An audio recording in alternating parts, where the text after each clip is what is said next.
Good morning or good afternoon or good evening, wherever you are in the world. Talent Finders would like to welcome founder and president of Rafi Credit Consulting, Mo Rafi. So welcome, Mo. Hi there. Thank you for having me.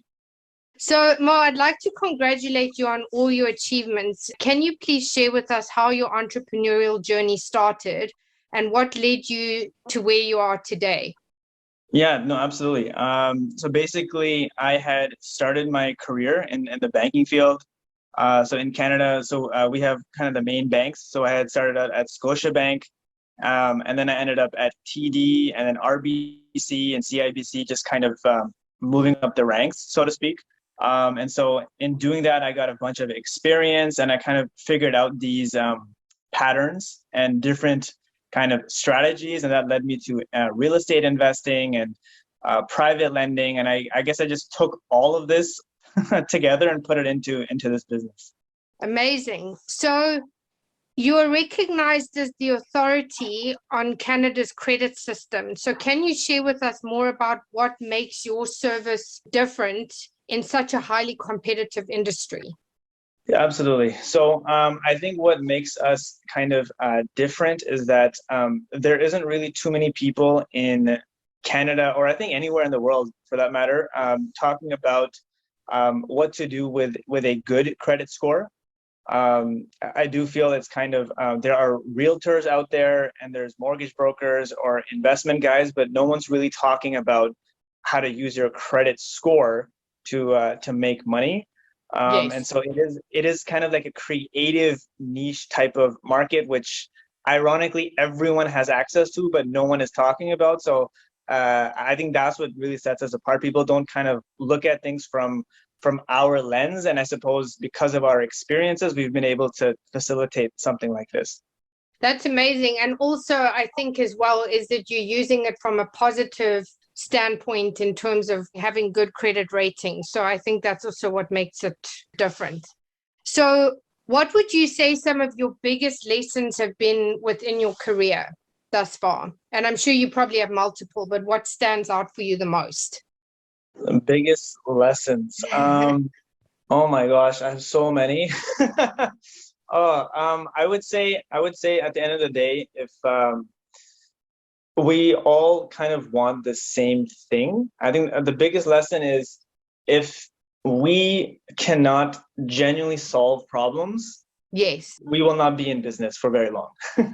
Yeah, absolutely. You can talk, you can build this and that, but at the end of the day, like if you are not genuinely actually helping people, then people aren't going to remember you. People aren't going to tell their friends about you. Uh, Yes. so all my years, I'd say that's the biggest thing. If you're actually providing a service or a value, that's everything. Yeah, absolutely.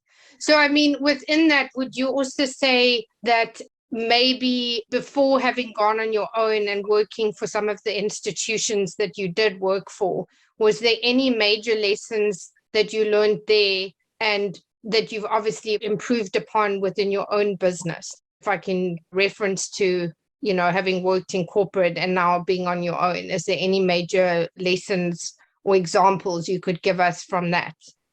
Yeah, no, 100%. I'll be honest, Karen, I don't think I'd be able to do any of this if I hadn't spent so many years in the banking industry.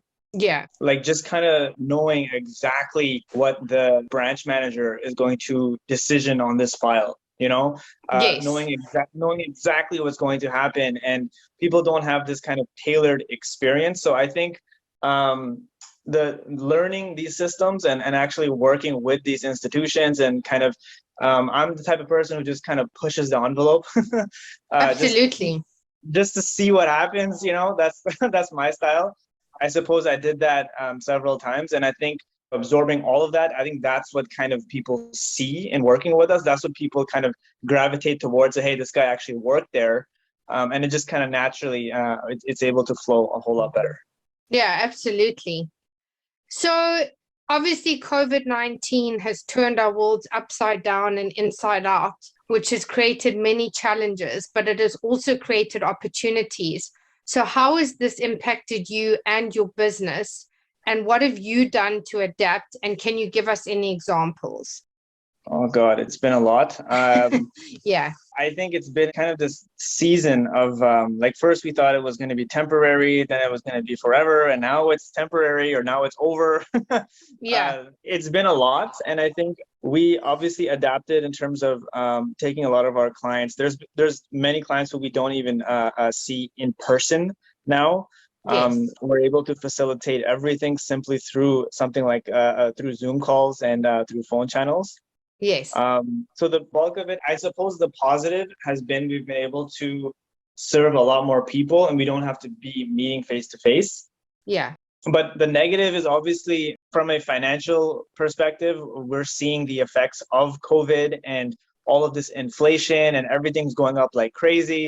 I'm not sure how it is where you are, Karen. yeah. I Like, mean, I think it's definitely a global issue because I'm speaking to, people I know in Norway, people here, gas prices have gone up, electricity's gone up, so it's definitely a global issue for sure. yeah, no, absolutely. So I think COVID has been a pivoting point for everybody. Yeah, And our industry absolutely as well. We're seeing real estate prices go up like crazy. People have everything in Toronto is $1 million, right? yeah, There's shacks, there's tiny condos, oh, $1 million. And those who were fortunate enough to, I guess, acquire property before this everything shot up, they have a bunch of equity, and they're not really sure how to use that equity. Should they buy another place? Should they keep investing in the stock market, crypto? And everyone's confused. There's a lot of confusion out there. That's a big one. yes. Um, and so it's a complete myriad of different kind of factors, but it's been different, that's for sure. So, in saying that, have you also been able to help your clients navigate through some of these situations to be able to give them some clarification as to what their options are and for them to be able to make a decision? Yeah. I think the biggest thing is people need to first of all figure out where they want to be. It's like the traditional financial planners, they kind of talk about retirement when you're 70 or 90. And we kind of scrap that all together and we try to look at people and say, hey, in 5 years, where do you want to be financially? And it doesn't necessarily have to be, okay, you got to buy a place, you need a property. We have to look at different factors, their cash flow, and kind of where they want to be, and then we work backwards from there. Yeah, absolutely. So, personally, besides the business, I mean, how has it impacted and changed you as a person? Has it impacted you negatively, or, has it been kind of a roller coaster of emotions? Would you like the politically correct answer? Just be truthful because I mean, obviously, Yeah, people go through highs and lows and, their own challenges. So, for everybody, it's been different, yeah, and I think being truthful in your response, maybe could help somebody else. I think yeah, it's, totally. yeah. Yeah, like so, Karen. I don't know if this is related, but I actually got married in August. Oh, wow. Congratulations. Yeah, so it's been a very roller coaster me personally. Yes. So I was when COVID first started. I remember I was in my condo. I was I guess bachelor living on my own. Yes. um, and I do remember the quarantine absolutely driving me bonkers. uh, Yes. Like most of us who wanted to like bounce off the walls, right? oh God, absolutely crazy. And then I did move. I'd say about what was it, 6 months ago. So we got married, and now we're in our house a bit more west in Toronto.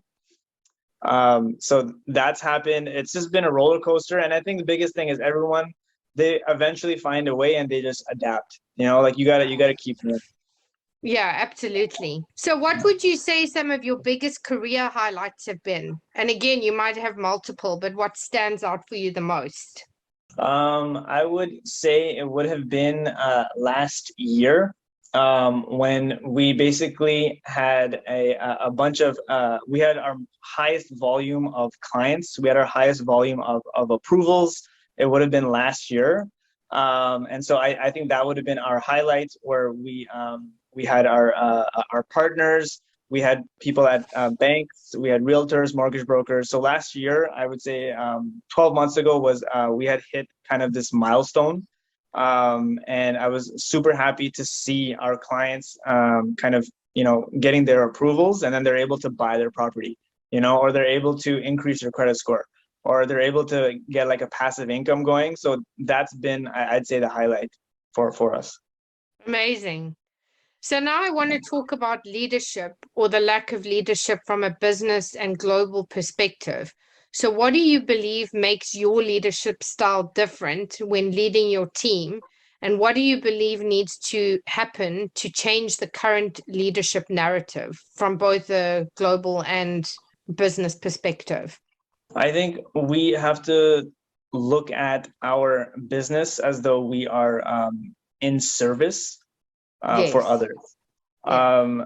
Like, I think in terms of leadership, the biggest thing is we have to figure out, because people have these genuine problems, and I think we have to take a step back and like, apart from getting the best rate, or getting the outcome, we have to look at what people genuinely need. Yes. And I think that if you can identify that, and you know figure out what people are looking for, that's the best way to move forward in our business. I also think that just in our industry, Karen, there's a big gap when it comes to financial literacy. And Absolutely. the biggest thing, Karen, that I see is there's a moment where each of our clients, they just stop and they say, like, why did no one tell me about this? Yeah. Like, why did no one teach me this stuff in school? I learned about, mitosis and all of these different things, but I never learned about money and taxes, and people just don't know these things. And I think I do want to be in a position, like myself and my partners and my employees, we want to be kind of the market leader in Canada when it comes to financial literacy. Yes. That's where we kind of want to be, and I think people genuinely appreciate just the value and just kind of this information. So that's kind of where we want to go. Yeah, no, that's amazing. Mhm. So you're a licensed trader, financial planner, mortgage broker, flipper, wholesaler, and lending specialist, and are Mhm. passionate and have taught hundreds of clients of how to use Canada's credit system. So what are some of the key factors people need to know that most don't know? That's a really good question. What I would say is that the key thing that people need to understand is credit is a good thing. That's probably the biggest one, where people, they think of credit and they think of debt, Yes, very true. right?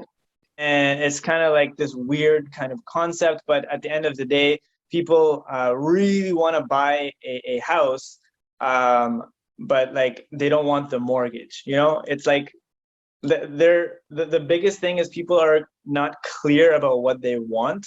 Yes, And I always ask these kind of trick questions, like, okay, let's say you had $300,000 as a lump sum. Would you take that and put it into your mortgage and just pay it off? Or would you invest it in something so that you have more cash flow per month? Like, you try to ask these types of questions. So I think the biggest thing is people need to understand that credit is a tool, and it's not necessarily a bad thing.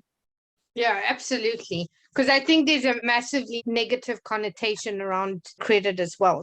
So Yeah. you have other aspects of your business, like private investment opportunities and more. So can you share with us more about this? Yeah, absolutely. So basically, we have different programs that are available. There are properties that are not on public listings. So we have private homes for sale where you're able to purchase from a motivated seller. People are able to kind of identify these opportunities, and so we do have those types of programs as well. So, for example, let's say there is a client who wants to buy a home. Normally, it's $500,000, for example, but because it's a private deal and it needs renovations, Yes, that house will be, it could go for, let's say, 470 or 480. But you yes, have to know what you're doing. You have to understand the appraisal. You can basically figure out that the house is worth $500,000, but you understand that the seller is motivated and the house needs work.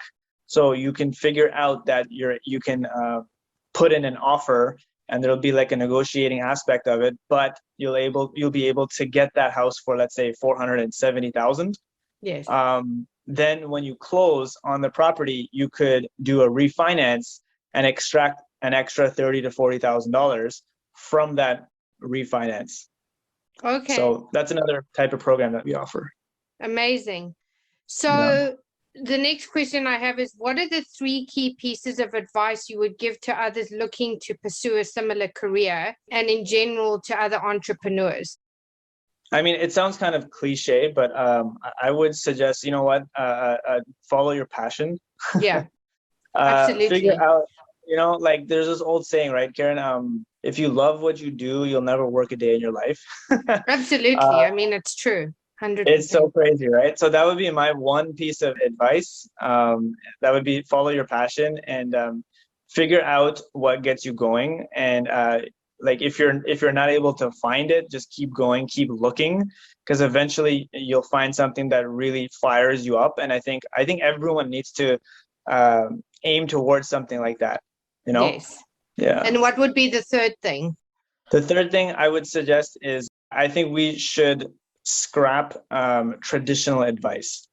Traditional Absolutely. advice, it's like just do as you're told, just go to school, get a job, and just kind of don't take risks. I believe one should take risks, because at that often the worst case scenario is obviously overblown in our minds.